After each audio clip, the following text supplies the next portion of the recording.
Bonjour, je vais te parler des parents et de l'orientation. C'est un très gros dossier.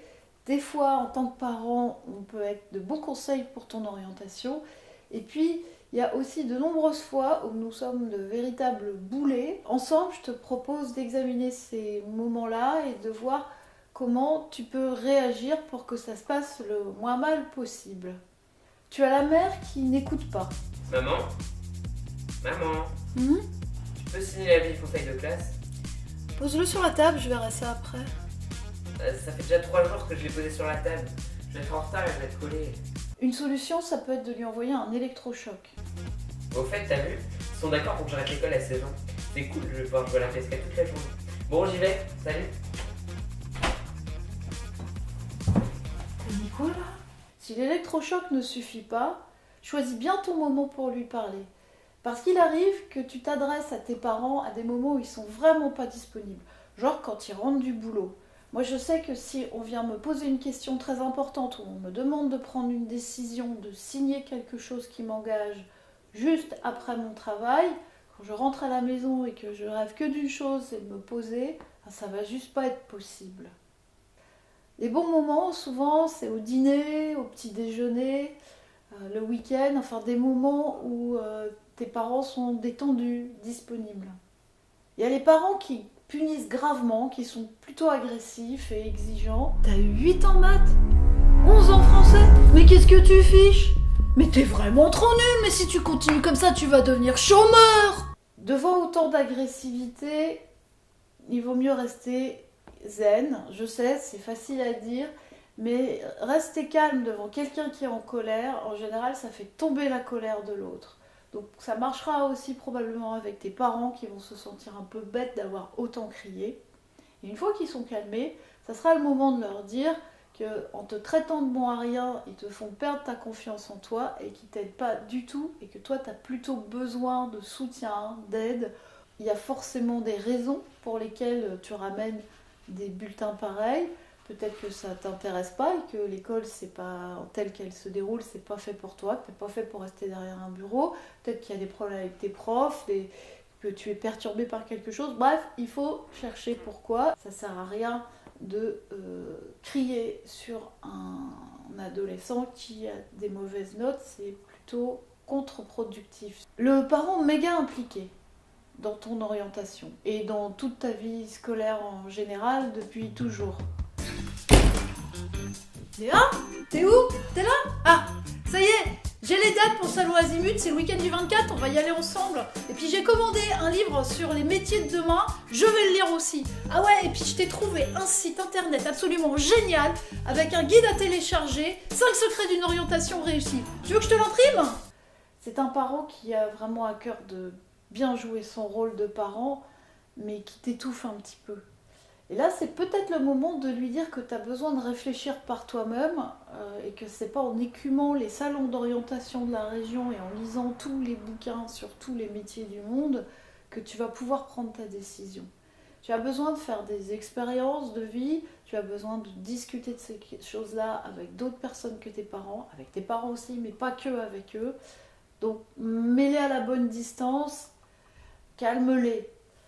Pourquoi ils sont comme ça? Je disais tout à l'heure parce qu'ils ont envie de bien faire, mais c'est peut-être aussi parce qu'ils se disent que après tu vas quitter la maison et que là c'est la dernière fois qu'ils ont quelque chose de vraiment très important à faire pour toi. Après tu seras grand, tu seras autonome, ils n'auront plus cette responsabilité-là. Alors ils veulent le faire du mieux qu'ils peuvent.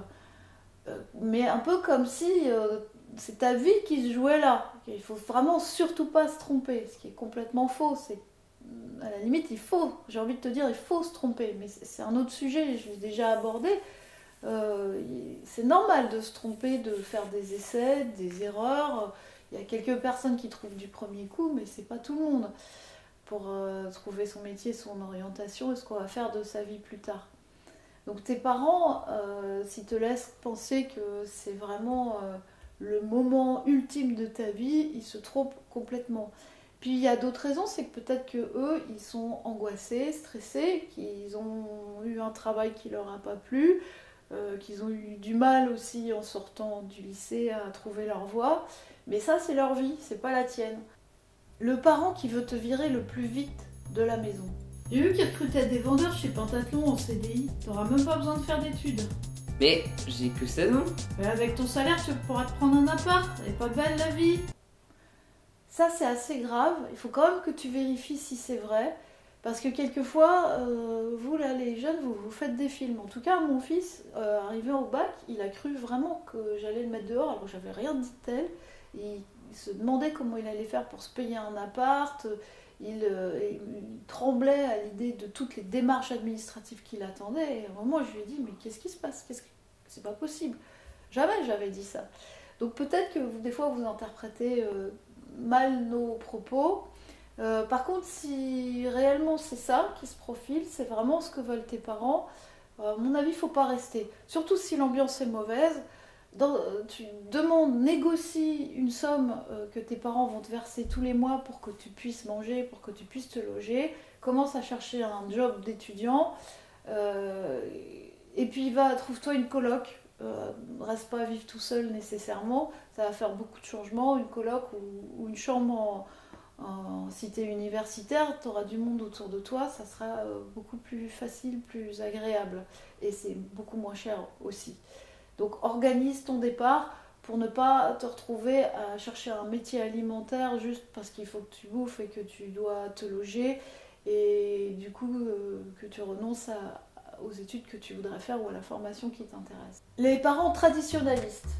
Non, vraiment, l'armée pour une fille, tu vas pas t'intégrer. Puis physiquement, c'est dur. Pourquoi tu n'essayes pas d'être coiffeuse plutôt? Ce sont des personnes qui pensent que les filles doivent travailler plutôt dans l'aide à la personne, dans l'accueil, et puis que les garçons, c'est fort, ça doit faire un métier physique, manuel, ou ça doit commander. Sauf que peut-être en tant que garçon, tu as envie d'être infirmier, sage-femme, coiffeur, en tant que fille, tu as envie d'être pilote de chasse, plombier. Bref, tout ce qu'on s'attend pas à ce que tu fasses, ben fais-le quand même. Fais-le quand même. À un moment, il faut savoir aussi dire à tes parents que c'est de ta vie qu'il s'agit et pas de la leur. Alors les parents qui ont prévu un avenir pour leur enfant. Tu te souviens quand tu étais petit et que tu arrachais les pattes des fourmis? Je te verrais bien chirurgien. Je me voyais plus en CAP cuisine, moi. Ouais, médecin c'est bien. Ce sont des parents qui savent mieux que toi ce que tu dois faire plus tard. Parce qu'ils te connaissent vraiment très très bien, alors que toi tu ne te connais pas. Ça peut être un parent qui aurait voulu être avocat par exemple, et puis il n'est pas devenu avocat, il est devenu comptable. Et donc c'est à toi de réussir la vie qu'il n'a pas réussi. T'es pas obligé. T'as prévu autre chose, ou même si tu sais pas ce que tu veux faire, c'est pas parce que tes parents ils te voient faire tel ou tel métier que ça te dispense de réfléchir par toi-même à ce qui t'irait. Parce que des fois aussi par fainéantise, par paresse, parce que tu sais pas, tout simplement, tu vas t'engager dans la voie qu'ils ont prévue. Mais non, il faut vraiment pas faire ça. Vaut mieux, tu vas perdre ton temps. Vaut mieux à la limite que tu ailles faire un voyage d'1 an à l'étranger, que tu ailles faire du woofing. Au moins, tu vas apprendre une langue, tu vas découvrir d'autres horizons, tu vas prendre confiance en toi parce que tu vas vivre des expériences nouvelles et que tu seras plus autonome. Et après, tu auras le temps de mûrir. Pendant ce temps-là, tu auras le temps de mûrir ton projet. Et quand tu reviendras, tu sauras vraisemblablement mieux ce que tu pourrais faire de ta vie et comment tu pourrais la gagner surtout. Il y a même, c'est une certitude, des tas d'autres situations possibles que j'ai pas citées. Si tu veux qu'on en parle, qu'on les mette en scène, tu peux poster un commentaire sous la vidéo et on essaiera de les tourner et de voir ce qui est possible d'en faire. Et si ça t'a plu ou si tu as besoin de plus d'aide, tu peux trouver un complément d'information sur le site secretdorientation.fr. Tu trouveras un guide à télécharger pour t'aider à t'orienter, des articles pour t'inspirer. Et je te dis à bientôt.